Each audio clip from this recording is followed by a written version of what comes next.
Halo bro dan sis, thanks udah klik video ini. Ini adalah episode ketiga dari pembahasan kita terkait skandal FIFA. Setelah di dua video sebelumnya, kita telah membahas berbagai isu korupsi FIFA di era Presiden João Havelange hingga polemik kasus bidding tuan rumah Piala Dunia era Presiden Sepp Blatter dari tahun 2000-an hingga pemilihan Qatar sebagai tuan rumah di Piala Dunia edisi terakhir. Apa yang terjadi setelah Qatar terpilih secara mengejutkan? Kenapa banyak pihak yang protes? Apanya yang salah? Kenapa belakangan selalu saja soal Qatar?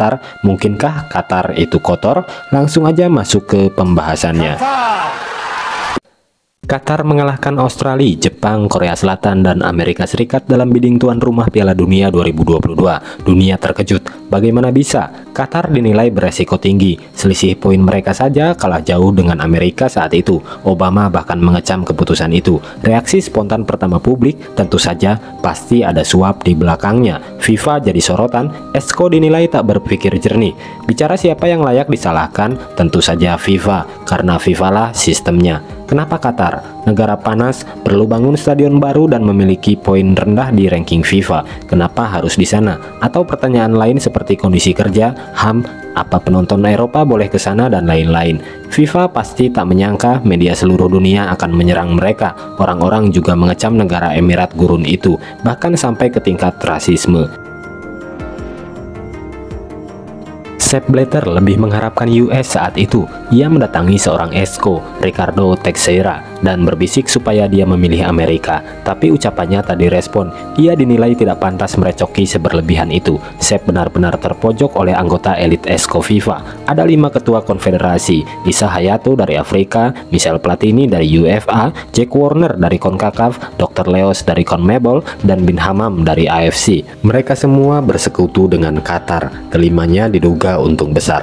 Kota Doha adalah tanda kebangkitan ekonomi yang kaya akan bahan bakar. Kehadiran sepak bola dibutuhkan untuk membuat mereka semakin menonjol. Mereka menciptakan industri olahraga sebagai identitas nasional. Mereka ingin keluar dari bayang-bayang Arab Saudi, tampil dengan karakter mereka sendiri di panggung dunia. Mereka ingin dilihat para bangkir olahraga dunia. Qatar memang sudah berambisi ingin membawa Piala Dunia ke Timur Tengah sejak 2009. Ini adalah proyek negara, bukan proyek federasi lagi.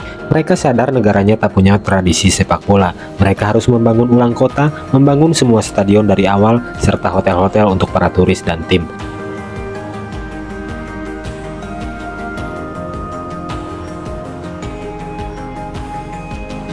Pada 2009 di Cape Town, Afrika Selatan, FIFA mengadakan acara yang diberi nama FIFA Media Breakfast. Semua wartawan media hadir di sana. Setiap calon memiliki semacam stand atau booths. Booths Qatar sangat terlihat kosong dan sepi. Lalu di tengah acara datang seorang David Beckham. Tak butuh hitungan menit, semua media mengerubungi booths milik Inggris. Sheikh Muhammad sempat protes dan cemburu. Tapi apa boleh buat, semua orang tahu David Beckham. Tapi tak ada yang tahu siapa pangeran kecil Qatar ini. Tim mereka sangat kecil. Tak ada yang pernah langsung menonton Piala Dunia, tak ada yang tahu sistem politik FIFA. Mereka orang-orang yang buta soal ini. Satu-satunya orang yang tahu sistem politik FIFA adalah Mohammed bin Hammam, Presiden AFC dan anggota Esko FIFA. Dia salah satu orang paling berkuasa di sepak bola dan dia adalah orang Qatar. Bin Hammam adalah sosok penting yang dibutuhkan. Dia bisa jadi jembatan Qatar merayu para Esko untuk memilih mereka dalam bidding. 10 bulan sebelum pemungutan suara, Qatar mensponsori Kongres Sepak Bola Afrika di Angola. Pidato Hassan Al-Thawadi di acara itu sangat meyakinkan. Bukan hanya meyakinkan 3 anggota Esko, tapi seluruh konfederasi Afrika mulai melihat keseriusan pencalonan Qatar. Angola menjadi titik balik. Di sisi lain, Hassan menemui 3 anggota Esko dari Afrika, diantaranya Issa Hayato, Anouma, dan Amos Adamu. Sedikit basa-basi ngobrol Piala Dunia, Hassan lalu menawarkan Hayato $1 juta. Namun Hayato menaikkan harga setengahnya, yaitu $1,5 juta untuk membeli suara dari Federasi Kamerun. Dan akhirnya ia lakukan juga pada Anouma dari D'Ivore dan Adamu dari Nigeria. Sederhana, $1,5 juta dengan syarat memilih Qatar. Seorang wanita bernama Padreira yang malam itu jadi penerjemah disuruh merahasiakannya. Tapi pada Desember 2010 setelah pemungutan suara, Padreira membocorkan itu pada jurnalis koran Inggris The Sunday Times. Dan saat itulah semuanya berubah. Blatter pun panik dan menegaskan pada media bahwa tidak ada bukti FIFA korupsi. Identitas Padreira pun terungkap sebagai pengadu. Ia mulai mendapat sejumlah teror dari mulai telepon gelap, email ataupun media sosial anonim. Padrera dipaksa menulis surat pernyataan bahwa dia berbohong atau mereka akan menuntutnya. Hingga saat ini Hasan pun tidak pernah mengakuinya. Next, media meyakini ada beberapa kesepakatan besar yang dilakukan di tingkat pemerintahan. Misalnya kisah kesepakatan bahan bakar antara Qatar dan Thailand karena ada wakil Thailand di ESCO, serta anggota ESCO lainnya Marios Lefkaritis menjual tanah ke Qatar seharga 32 juta euro. Mereka selalu membantah bahwa itu tidak berhubungan dengan pemungutan suara. Delegasi Qatar juga datang ke Brazil dan menemui Presiden Lula. Mereka kemudian mengadakan makan siang yang dihadiri 9 orang termasuk mantan Presiden FIFA Havelange, dan semua sepakat mendukung Qatar. Beberapa minggu sebelum voting, Presiden UEFA Michel Platini yang punya power untuk menentukan anggota ESCO pergi makan siang dengan Presiden Prancis Nicolas Sarkozy dan putra Emir Qatar 9 hari sebelum pemilu. Sarkozy menitipkan pesan tersirat agar Platini memilih Qatar, bukan US, demi kepentingan Prancis, katanya. Platini terjebak oleh undangan Sarkozy dan itu sangat berharga bagi delegasi Qatar. Yap, Prancis siap mendukung Qatar, dan setelah Platini memilih Qatar, efeknya luar biasa. APBN Qatar langsung membeli PSG dan menyuntikkan banyak uang ke klub itu. beIN Sport yang merupakan broadcaster Qatar membeli hak siar sepak bola Prancis dengan sangat mahal. Ditambah ada kesepakatan dagang besar antara Qatar dan Prancis, yaitu bisnis jual beli pesawat Airbus. Tapi kecurangan apapun dibantah oleh orang-orang Qatar. Mereka menganggap itu hanya stereotip, pandangan bahwa sultan-sultan Arab doyan menghambur-hamburkan uang. Mereka mengaku menang karena kekuatan visi dan memenuhi aturan, bukan soal uang.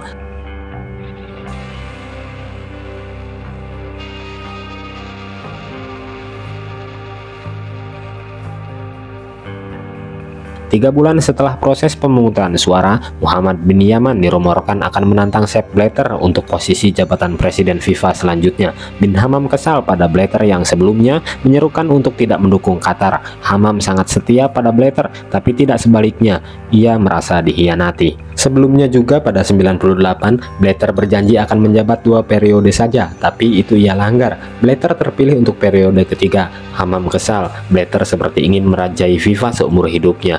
Blatter pun terkejut, Hammam bisa membawa Pildun ke Qatar. Ia merasa kekuatan Hammam sudah hampir setara dengannya, dan masalahnya kini Hammam sudah muak dengan dirinya. Setelah 13 tahun lebih, Blatter terbiasa dengan kemewahan kekuasaan. Selama itu dia mendapat banyak penghargaan dari berbagai negara, tapi tak semua orang FIFA menyukai gaya kepemimpinannya. Blatter menuntut orang-orang di sampingnya setia, tapi Blatter sendiri tidak melakukannya. Blatter pikir Hammam berbahaya dan dia ingin mengeluarkannya dari FIFA.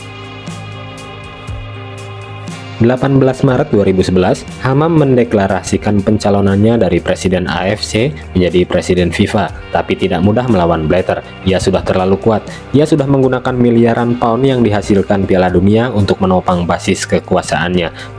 Beralih ke Miami, Amerika Serikat, pada Kongres CONCACAF 31 Mei 2011, Hammam yang berniat ingin menemui delegasi Karibia di sana, tapi ia tidak diberikan visa. Ternyata ada seseorang yang tak ingin Hammam pergi ke US. Alhasil, hanya Blatter yang hadir. Bicara CONCACAF, siapa lagi tokohnya kalau bukan Jack Warner, Presiden CONCACAF, dan Blazer, orang Amerika yang telah kita bahas di video sebelumnya.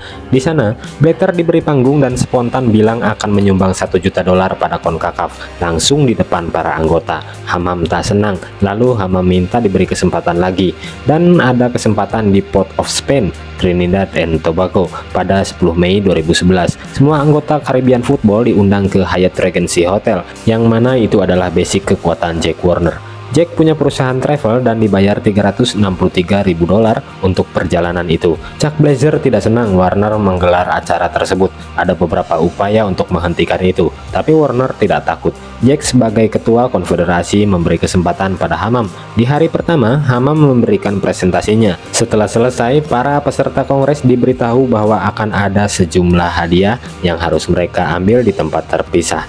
Hadiah itu adalah amplop berisi uang tunai $40.000 untuk masing-masing orang, dengan dalih untuk kepentingan sepak bola, padahal itu adalah uang untuk membeli suara. Beberapa orang menolak dan bisa saja membuat laporan, tentu dengan resiko yang harus diterima. Beberapa jam kemudian, berita tentang amplop itu sampai ke telinga Blazer di New York. Blazer kini di antara dua sisi. Ia sudah bekerja pada Warner hampir 20 tahun. Ia pun sudah coba melarang tapi tidak didengar. Dan kini ia pun menyaksikan tindakan korupsi paling mencolok dan terang-terangan. Inilah awal hancurnya persahabatan. Perang dingin mereka semakin memanas. Warner terus mempermalukan Blazer, dan Blazer balik mengancam akan melaporkan Warner ke pejabat tinggi FIFA di Zurich. Blazer menelpon dan menyodorkan bukti foto amplop itu pada 13 Mei 2011. Blatter tentu mengetahuinya. Sial bagi Hammam yang kembali masuk perangkap. Hammam jelas ingin menang, dan dia sadar harus membantu Caribbean Football Unit, tapi ia malah masuk perangkapnya. Berita skandal Hammam sudah ramai di media besok harinya. Hammam dikejar wartawan, begitupun Warner. Keduanya menyangkal. Chuck Blazer menyatakan telah memutuskan hubungan dengan Warner. Sementara itu, orang-orang Qatar jadi takut kehilangan Piala Dunia mereka karena isu-isu suap menyangkut Qatar dan terakhir kisah Hammam ini. Di sisi lain, Blatter menuduh Hammam terlibat dalam bidding tuan rumah Piala Dunia 2022 yang kontroversial. Blatter nampaknya melakukan banyak hal untuk merusak reputasi Hammam. Blatter adalah politikus ulung dunia olahraga. Ia memanfaatkan isu suap di Trinidad untuk menyingkirkan pesaing beratnya. Mereka salah menilai Blatter yang menjadikan mereka teman lalu menjatuhkannya sebagai musuh. Tapi Blatter harus menemukan jalan keluar. Suatu hari, Sheikh Jassim, putra Emir, datang ke FIFA. Hammam juga hadir di sana. Jassim kepada Hammam berbicara dalam bahasa Inggris yang intinya, jangan menantang Blatter. Emir Qatar akan mendukung Blatter. So, Qatar akan menarik pencalonan Hammam. Saat itulah Blatter berhenti menggonggong soal terpilihnya Qatar sebagai tuan rumah Piala Dunia. Qatar pun lega. Sepp Blatter akhirnya kembali terpilih sebagai presiden FIFA periode keempat setelah dijadikan kandidat tunggal. Muhammad bin Hammam diskors atas tuduhan penyuapan, begitupun Jack Warner. Tapi Jack mengatakan ada hal yang lebih besar yang sebentar lagi akan terungkap. FIFA akan diterpa bencana. Blatter mungkin lolos tapi reputasi FIFA tidak. Satu orang yang paling diuntungkan adalah Blazer. Warner dan Hammam keluar, tapi Blazer dicap sebagai pahlawan si pengadu. Tanpa banyak orang tahu sosok Blatter di belakangnya. CONCACAF berada di persimpangan ke-56 dan ke-5 di New York, yaitu Trump Tower, lantai 17, dan Blazer tinggal di sisi apartemen lantai 49. Blazer mempertahankan gaya hidup dari FIFA dan CONCACAF. Setiap keputusan CONCACAF harus diawali dan diakhiri dengan memberi Blazer sejumlah uang secara pribadi, setidaknya 10%. Ia jelas banyak diuntungkan dalam setiap perilaku buruk dalam sepak bola selama beberapa dekade. Blazer adalah gambaran dari para pejabat FIFA yang korup dan mereka berpikir tak akan tersentuh siapapun. Di tahun yang sama, jurnalis Inggris kembali mengangkat isu korupsi di FIFA lagi, terutama Andrew Jennings, jurnalis veteran yang coba mengulik korupsi di tubuh FIFA. Di bulan-bulan itu juga, Jack Warner mengundurkan diri setelah kehilangan muka dan sebelum didepak dari sepak bola, dan ia bersumpah akan menghancurkan dinasti korup FIFA. Sejumlah info buruk tentang Blazer mulai bocor ke Andrew Jennings. Dokumen berisi barang mewah Blazer hasil korupsi seperti apartemen di Miami dan Bahama, Mercedes di Zurich, dan semua aset yang tak jelas asal-usulnya, termasuk cek yang disetorkan Blazer ke luar negeri. Semua itu dimuat Jennings pada sebuah artikel di musim panas. FBI mulai memeriksa latar belakangnya. Mereka mulai melacak aliran uang melalui berbagai aspek transfer. Perlahan, semuanya terungkap.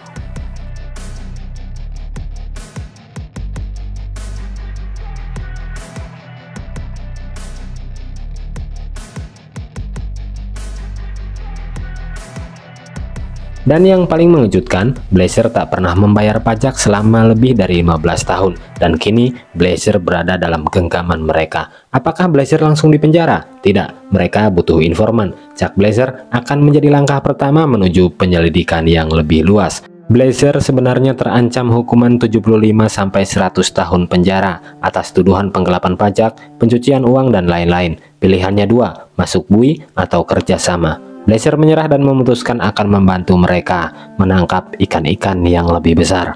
Penjahat gemuk dari Queens itu telah sampai pada titik karma buruknya. Dari situlah semua dimulai. Runtuhnya FIFA, dinasti Sepp Blatter.